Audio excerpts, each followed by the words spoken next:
یولیا هولسمن ظرفونه مینځي، خپل جامې ترتیبوي، خپل اپارتمان سینګاروي، خو د خوب په حالت کې د آلمان د کالسروه دغه اوسیدونکي په خوب کې ګرځي.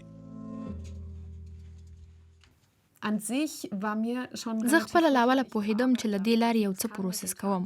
هغه ښایي د ورځې چارې وي چې لا بشپړې شوې نه وي، چې بله ورځ مې ښایي اصلاً باید دوام ورکړی وای. هغه کار بیا د شپې کوم. ډېر وخت داسې وي چې یو شی مې آرام هم نه پرېږدي. مثلا داسې دنده وي چې غواړم دوام ورکړم. دغه 29 کلنه ښځه د ماشومتوب راهیسې په ویده حالت ګرځي. په خوب کې د ګرځېدو لاملونه تر اوسه 100% کې څرګند شوي نه دي. څېړونکي وایي ښایي دا د خوب د ژورې مرحلې څخه په راویښېدو کې یو اخلال وي. د یولیا هولسمن په څېر موارد د کالسروه ښار د خوب د طبابت د مرکز ډاکټران همیشه ویني. خلکو به پخوا تل ویل په خوب کې ګرځېدونکي خلک نه ژوبلیږي، خو موږ داسې موارد پیژنو او د خوب لابراتوار کې مو داسې څه لیدلي چې ناروغان پکې ټپونه درلودلي دي. ما یوه مریضه درلودله چې د غالۍ د پاسه ولوېدله. ډېر څه پیښېدای شي. یولیا هولسمن بیا یوازې ژوند کوي. ډاکټر یې ورته ځکه د احتیاطي تدابیرو توصیه کړې ده. ډاکټر راته په لومړنۍ ناسته کې وویل چې زه باید کړکیو ته قلفونه واچوم او په زنځیرونو یې وتړم. ځینې ناروغان داسې فکر کوي چې اور لګېدلی دی او باید ځان له کړکۍ څخه واچوي، که هر څومره لوړ پوړ هم وي. خو زه داسې تجربې نه لرم. کله چې دوستان ورکره شپه تیروي، نو یولیا هولسمن ویره لري چې د خپلو شپنیو فعالیتونو له کبله یې ښایي له خوبه راپاڅوي. د دې ملګري کریستیان په دې اړه وایي. زما یادېږي چې ویده کېدل به تل یوه ستونزه وه. که په رخصتیو تللي وو یا کومو دوستانو سره مو شپه تېروله، ما به خوب نه کاوه چې هغه بیا کوم څه ونه کړي.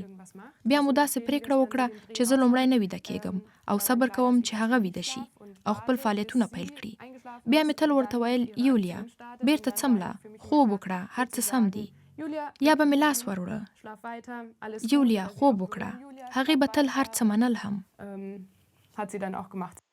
د لویانو په عمر په خوب کې د ګرځېدو اخلال یوه نادره ناروغي ده. د اړوندو کسانو اکثریت درملنه نه ترسره کوي، خو اصلا له اکثرو کسانو سره د خوب په لابراتوار کې کومک کېدای شي. د بشپړ رغېدو ژمنه دلته د خوب په لابراتوار کې له هیڅ ناروغ سره نسو کولای، خو ورته داسې تدابیر په لاس کې ورکولی سو څو دغسې پیښې راکمې سي. دغسې تدابیر د ځان عیارونې ترنینګ یا د عضلاتو د آرامېدو تمرینونه کېدای شي ووسي. یو مهم ټکی د خوب د وخت ټاکل دي، یعنی په ټاکلي وخت باید بیده او بیرته راویښ سو. دا هم مهمه ده چې خپل دوستان خبر کړي. که ځان ته یا بل ته ګواښه پیدا کیږي، نو سړی باید هرومرو راویښ کړل سي. یولیا هولسمن د ځان عیارونې ترنینګ له کبله ډېر لږ نور په خوب کې ګرځي. یو بل فورمول ورسره هم مرسته کړې چې تر خوب د مخه تل تکراروي.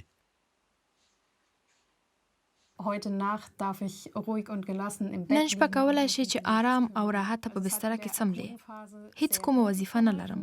دې جملې د مرض په حاد پړاو کې ډېره مرسته راسره کوله. خو د تحصیل دوره مې 7 کاله پخوا پای ته رسېدلې ده. هغه زما په اند د دې اصلي لامل و. د تحصیل او هم په موټر کې د تګ راتګ ډېر فشار را باندې و. دغه اضافي فشار اوس نور نشته. اوس د دې اړتیا نور نه وینم چې د شپې راویښه شم او کوم کار ترسره کړم.